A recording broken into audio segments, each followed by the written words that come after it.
Bienvenidos nuevamente a este podcast Amique. Ya estamos de vuelta con la tercera temporada. Nosotros ya teníamos muchas ansias de grabar nuevamente, de estar con ustedes. Ojalá que les gusten estos temas. Amique, un episodio abierto para afrontar las dudas más importantes de la vida. ¡Comenzamos! Bien, como ustedes saben, el padre Joel se fue a una nueva misión, a trabajar en el seminario en León, y pues ahora quedamos los tres, pero con mucho gusto pues preparamos estos temas y conversaciones. Y le mandamos un saludo al padre Joel. Saludos, lo extrañamos. Bien, comenzamos con los 23 minutos. Hoy vamos a hablar sobre la confesión.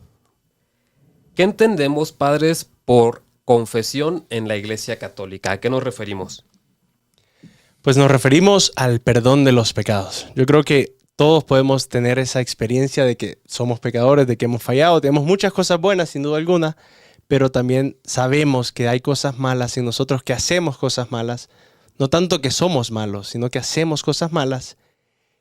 Y siempre hay que pedir perdón, necesitamos de ese perdón. Entonces es, sin duda alguna, el perdón de los pecados, la primera cosa, cuando hablamos de confesión. El sacramento que perdona los pecados, ¿no? Este sacramento que está destinado a la misericordia de Dios, y eso es precioso, precioso, precioso. Es un regalo que tenemos enorme. No es algo que la Iglesia nos impone, sino es algo que la Iglesia nos regala por gracia de Cristo. Y hay algunas objeciones de algunas personas, incluso pues de algunos católicos, ¿no? Que dicen, ¿por qué ir a confesarnos? ¿Por qué ir con una persona si la Biblia nunca dice, ¿no? O sea, por ejemplo, el bautismo, si vemos que Jesús fue y se bautizó, dijo, vayan y bauticen a todos en el nombre del Padre y del Hijo y del Espíritu Santo. Pero nunca dijo, vayan y confiésense con un sacerdote. ¿De dónde saca eso la Iglesia? Pues Jesús muchas veces sí nos dio en la Biblia esa misión. O sea, por ejemplo, en Juan, en los últimos capítulos nos dice, a quienes les perdonen los pecados, les quedan perdonados, y a quienes se los retengan, les quedan retenidos. Yo creo que más claro no puede ser. Uno puede citar a otras muchas partes también del Antiguo Testamento, puede citar incluso los ritos litúrgicos que tenían los mismos judíos, donde había una confesión pública de los pecados, donde el famoso Yom Kippur, que era el día de la expiación, donde enviaban incluso a un chivo expiatorio, por eso se llama chivo expiatorio, al desierto para manifestar precisamente esos pecados que se van. Pero lo más claro, Jesucristo nos está mandando a sus sacerdotes, a quienes los perdonen los pecados, les quedan perdonados. También se ve que en las primeras comunidades cristianas, Santiago, si no me equivoco, en el capítulo 5, dice, no, confiénsense mutuamente en los pecados. Como que ya desde el inicio se ve esta necesidad de confesarse. Y creo que todas las religiones tienen ese sentido de un sacrificio que tiene que perdonar los pecados. Entonces es algo que está muy metido en nosotros, y Dios sabe que necesitamos pedir perdón y sobre todo recibir perdón. Y por eso creo que en la confesión se hace esto muy real. Porque yo le puedo pedir perdón a Dios en una oración y yo creo que sí, Dios me perdona, pero en la confesión estás seguro de que Dios te perdona. No es simplemente, espero que Dios me perdone. En la confesión estás seguro que Dios sí te perdona, ¿no? Con la absolución de los pecados. Justo usted ahorita mencionó la carta de Santiago que dice, confiésense unos a otros los pecados y oren entre ustedes. Ahí dices, bueno, ¿cómo sé que el haberle dicho a mi hermano mis pecados pues me perdonó, no realmente? Y por eso un poco como que la Iglesia fue diciendo como que hace falta un ministro, o en este caso el sacerdote, que te da la absolución, ¿no? No por el hecho de que yo diga el pecado quiere decir que el otro me dice, ya, bienvenido, ¿no? Entonces, no sé si sepan si en la Iglesia antigua ya había alguna de estas prácticas, si los sacerdotes desde el inicio, desde el primer siglo ya perdonaban pecados o algo así. No sé si tienen algún dato. Pues es que lo que nos dio Jesús es como un regalo que uno ha ido desenvolviendo poco a poco. O sea, no es que de repente ya tenemos todo lo que conocemos perfectamente estructurado, sino que pues las cosas van cambiando. Digo, un ejemplo muy, muy práctico ahorita y muy específico y muy doloroso es cómo se ha ido aceptando o cómo se ha ido asimilando ese mensaje de Jesús de no escandalizar a los pequeños. Y cómo se ha ido haciendo concreto y se ha ido desvelando, ¿no? Y eso es algo que la Iglesia sigue profundizando. Pero, por ejemplo, en la confesión, pues uno recibe el regalo de la confesión a través de Jesucristo, y poco a poco la Iglesia fue entendiendo lo que eso significaba con la ayuda del Espíritu Santo. Desde el inicio se ve que hay una confesión de los pecados, como dice el Padre en la Carta de Santiago, como en muchas otras ocasiones en la tradición de la Iglesia se ve, pero no se llega a a la práctica que tenemos hoy, sino después de a lo mejor varios siglos, donde se fue profundizando, donde a lo mejor a veces era solamente una confesión en la vida. Entonces por eso tenías que esperar hasta el final para de verdad resistirlo. Pero poco a poco, sobre todo a través de los monjes irlandeses, se fue viendo esta práctica que conocemos el día de hoy como esta confesión que también se une a una cierta dirección espiritual. Algo que a mí me ha ayudado es reflexionar que las cosas preciosas necesitan de normas, ¿no? Necesitas, para cuidarlo, necesitas la norma. Lo importante es la cosa preciosa, pero también necesitas cuidarla de cierta forma. Y creo que lo precioso aquí es el perdón de los pecados, y poco a poco la iglesia fue viendo a través del Espíritu Santo y mucha oración y discernimiento, y quizás también a través de errores, fue buscando la mejor manera de hacerlo correcto, ¿no? De cuidar ese regalo y hacerlo bien, ¿no? Y creo que ahora, como se hace de una manera tan íntima, tan propia, y también el sacerdote sabe que nunca jamás va a poder decir absolutamente nada de la confesión, como que está muy bien cuidado ese regalo. Y sí creo que a lo largo del tiempo se va como que afinando más esas normas que cuidan esa cosa preciosa. Hay gente, ¿no?, que dice que la confesión se inventó en el año 1215, que hubo un concilio de la Iglesia, el Lateranense IV. Es ahí donde se norma o se pide que el católico, el cristiano, se confiese al menos una vez al año. Entonces, para algunos es de que, ahí se inventó la confesión. Pero como acaban de mencionar ustedes, ya se hacía antes. Había, por ejemplo, la confesión pública, pero era, por ejemplo, si tu pecado era público, si ya todos lo sabían, pues tenías que hacer penitencia pública. Y esto es lo que aparece mucho en los documentos, ¿no? Y, por ejemplo, el origen de las peregrinaciones a Tierra Santa o a tal iglesia, y que te llevaban meses, era público porque tu pecado era público. Sí. Entonces, tenías, o sea, hoy en día yo creo que hasta es más íntimo, más personal y menos público la confesión, porque no se tienen que enterar de que lo que estás haciendo quizás es penitencia. Antes, pues toda la gente se enteraba de tu pecado. O sea, la confesión uno a uno, como llaman confesión auricular, ¿no?, con el sacerdote, pues nos viene también a respetar nuestra privacidad que tanto valoramos el día de hoy, que en otros tiempos no se daba. No, además que recibes consejos muy buenos. Yo, de los mejores consejos que he recibido es a través de la confesión, porque también los padres nos confesamos y muy seguido. Entonces, uno recibe esos consejos preciosos, ¿no? Y el Espíritu Santo de verdad actúa ahí. Sí, me gusta una imagen de Cristo que tiene la mano extendida, pero tiene la herida, ¿no? De cierta forma, yo cuando voy a confesión y cuando estoy en confesión me gusta pensar en eso, ¿no? Que es ese Cristo que me tiende la mano porque he caído, porque he fallado, porque estoy en el suelo, estoy en el lodo, pero ahí está su mano herida, ¿no? Porque mis pecados sí causan un daño, no es indiferente, ¿no? Mis pecados ante Dios y ante los demás causan un daño, entonces la herida está, pero la herida está redimida, ¿no? Jesús venció el pecado, Jesús venció la muerte, tiene esa mano extendida y te pide que la agarres. Y en la confesión es justo tomar esa mano y que te levante. Y después vivir en gracia es, por así decirlo, va a sonar un poco cursi, pero es caminar de la mano de Jesús, ¿no? Ir con esa mano. Cuando pecamos, la volvemos a soltar, nos volvemos a caer, pero ahí está siempre esa mano que se vuelve a extender. Y en la confesión es ese agarre, ¿no?, de la mano, y caminar ahora de la mano de Jesús. Así me gusta ver la confesión a mí. Por sus llagas hemos sido curados, ¿no? Hemos sido curados. Por sus llagas, es a través de esa sangre que nos limpia y que nos redime, ¿no? Y que tenemos que agradecerlo profundamente siempre. De hecho, ese pasaje de San Juan, que si no me equivoco está en 21 o 23, según yo, es justamente ya resucitado.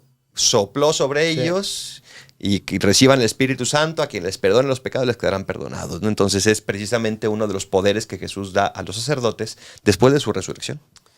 Y de estos poderes, o sea, como usted ya decía, Dios nos da el poder, o le dio a los apóstoles el poder de perdonar pecados, y la tradición de la iglesia, usted mencionaba, como que va estructurando, ¿no?, la confesión. Al inicio, pues que era una confesión en la vida. No sé si sepan el caso de Constantino, el emperador Constantino, que fue el que en el 313 dio el edicto de Milán y permitió que se practicara el cristianismo. Para muchos es escándalo porque él se bautizó justo antes de morir, ¿no? Y dicen, es que entonces él lo hizo por razones políticas, porque le convenía que todos se unieran en el cristianismo.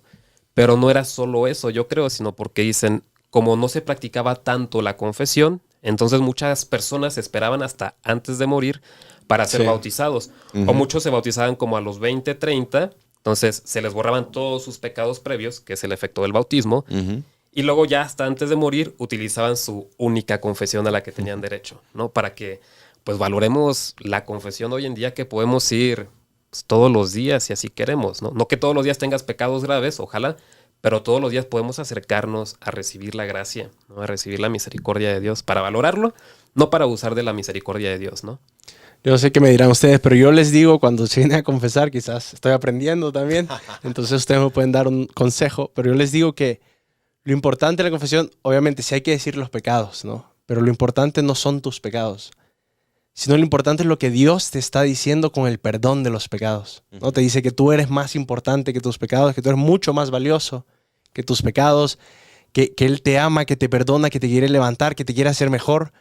Pero como que a veces nos centramos más y por eso la gente se pone nerviosa, ¿no? Al día a confesar, porque es demostrar la parte más fea de ti. O sea, las cosas que a nadie le dices, se las vas a decir al sacerdote y obviamente a Dios a través de él.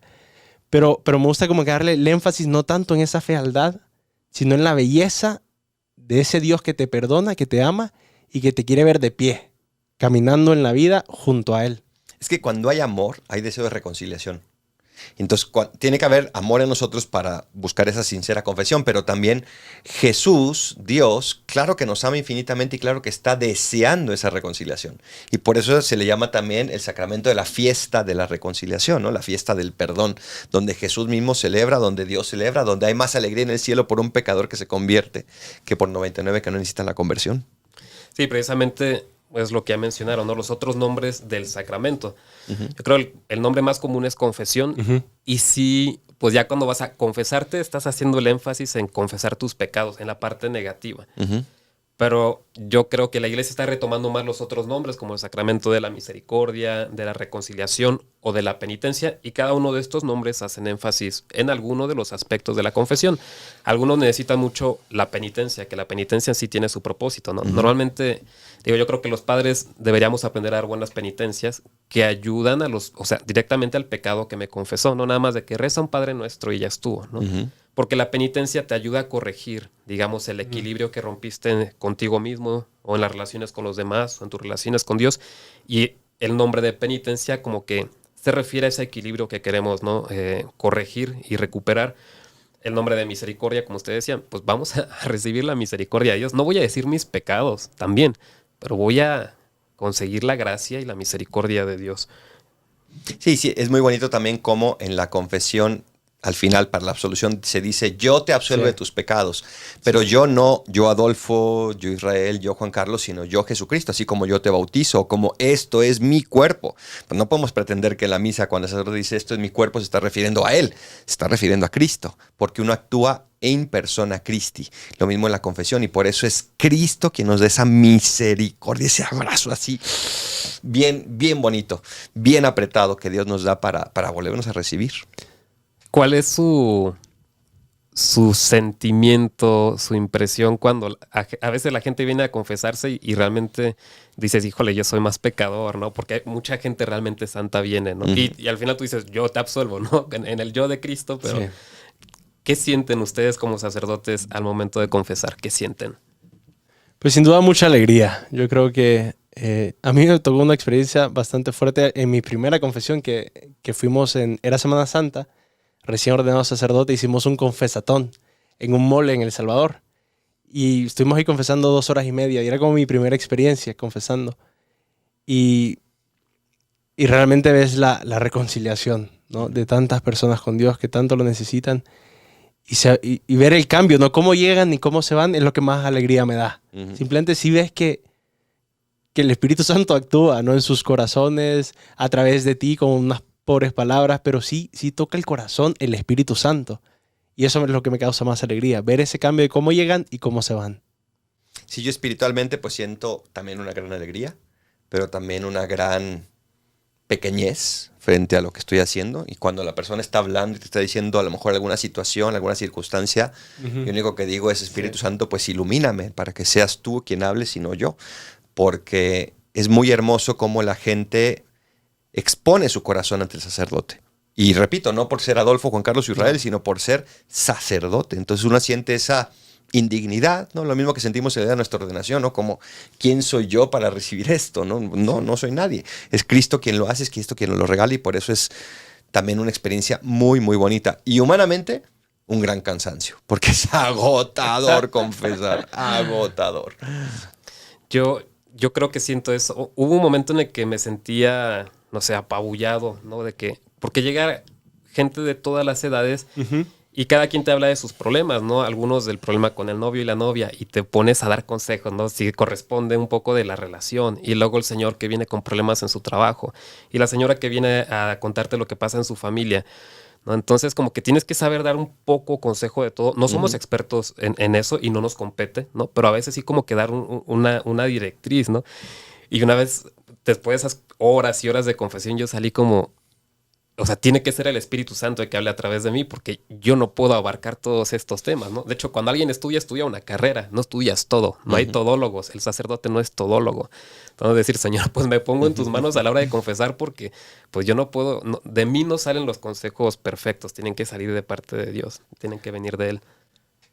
Regresando al tema de que por qué confesarte ante una persona, a mí me gusta pensar de que todo pecado, al fin y al cabo, también es... no solamente a Dios, pero también hacia tus hermanos, ¿no? Unos directamente, pero también el no poner a Dios sobre toda la cosa afecta a tu hermano, ¿no? Entonces, todo pecado afecta tanto a Dios como al hermano que tienes al lado. Por tu mal ejemplo, lo que sea, ¿no? Pero afecta a tu hermano. Y creo que el hecho de que no solamente le pides perdón a Dios, sino que también a un representante también de todos tus hermanos, hace esa reconciliación más real, ¿no? No solo con Dios, pero también con tus hermanos, porque los has ofendido. Entonces también el sacerdote es como representa toda la humanidad, de cierta forma, para que también la humanidad te dé el perdón a ti, ¿no? Que tanto lo necesitamos. Como que ver esa doble faceta, ¿no? No solamente Dios, pero también a mis hermanos. Pedirle perdón a un hermano como yo, para que me perdone en nombre no solo de Dios, sino que también de mis hermanos. Sí, que además uno no se pone a confesar porque sea perfecto y sea mejor que tú. No, para O nada. sea, yo no, cada vez que me siento, no me siento con esa actitud, ¿no? O sea, cada vez que me siento a confesar, me siento totalmente con la contraria actitud, decir, ¿quién soy yo? Pues estoy aquí porque Cristo me eligió, porque tengo esa confianza, pero pues no porque sea mejor. Y ahí también creo que hay que enfatizar de que no podemos decir nada. No es que, ay, después el chisme que me contaron, no. O sea, no podemos decir absolutamente nada de la confesión. Es un lugar sagrado. Y, ¿no? Y una vez así, agarra la estola y te la echas como chal, ¿no? De que, a ver, cuéntame el chisme, ¿no? No estamos ahí para escuchar el chisme, estamos para escuchar confesión y lo que ahí se dice no sale de ahí. No sale de ahí. ¿Cómo hacer una buena confesión? ¿Cuáles son los pasos para una buena confesión? ¿Qué le recomiendan a una persona para una buena confesión? Pues aquí que acaba de estudiar teología, yo creo que nos puede ilustrar. Pues sin duda alguna el examen de conciencia es la primera parte, ¿no? Para hacer una buena confesión. Hay muchas formas de hacer el examen de conciencia para la confesión. Si buscas en internet cómo hacer un buen examen de conciencia para confesarme, encuentras buenas preguntas para hacer la confesión. A mí me gusta pensar en tres momentos: cómo he ofendido a Dios, cómo he ofendido a mis hermanos y cómo me he ofendido a mí mismo. Porque muchos de los pecados también son contra mí. Entonces, ver cómo he ofendido a Dios y quizás a algunos les ayuda a hacer una listita, a otros simplemente pensar y ver más las actitudes, depende de la persona. Entonces primero eso, hacer un examen de conciencia bien hecho, reconocer y después querer cambiar, ¿no? No es simplemente hacer un listado de falta, ir a confesarme y después sigo con lo mismo, sino que realmente querer convertirme, querer cambiar mi corazón, cambiar actitudes, cambiar quizás circunstancias de la vida, quizás dejar de seguir páginas de internet, quizás hacer cambios reales también. Que es lo que llaman propósito de enmienda. Propósito de enmienda.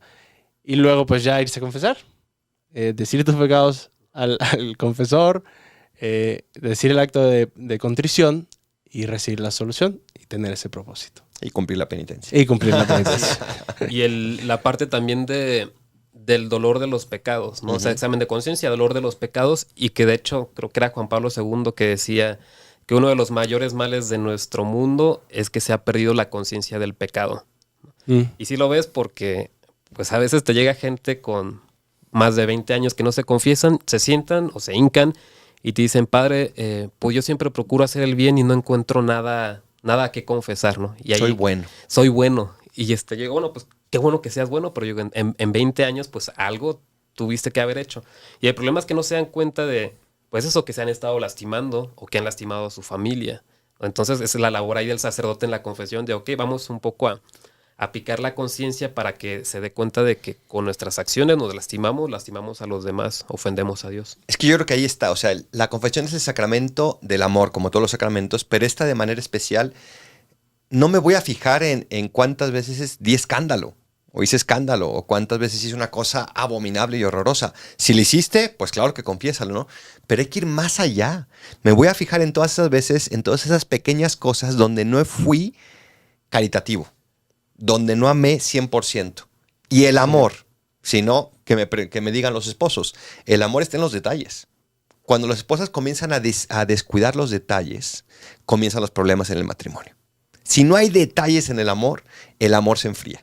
Entonces, ¿cómo me puedes decir que incluso en una semana, cómo no he faltado con algunos detalles en el amor? Entonces, yo por eso cuando recomiendo el examen de conciencia, lo primero es pregúntate en qué he faltado al amor.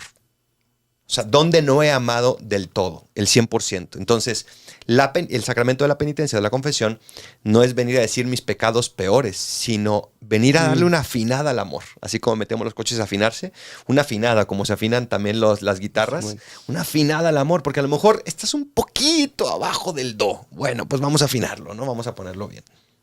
Yo igual cuando la gente viene a confesarse, pues yo, en nombre del Padre, el Hijo y del Espíritu Santo, de María Purísima, sin pecado concebida, ¿de qué le quieres pedir perdón a Jesús?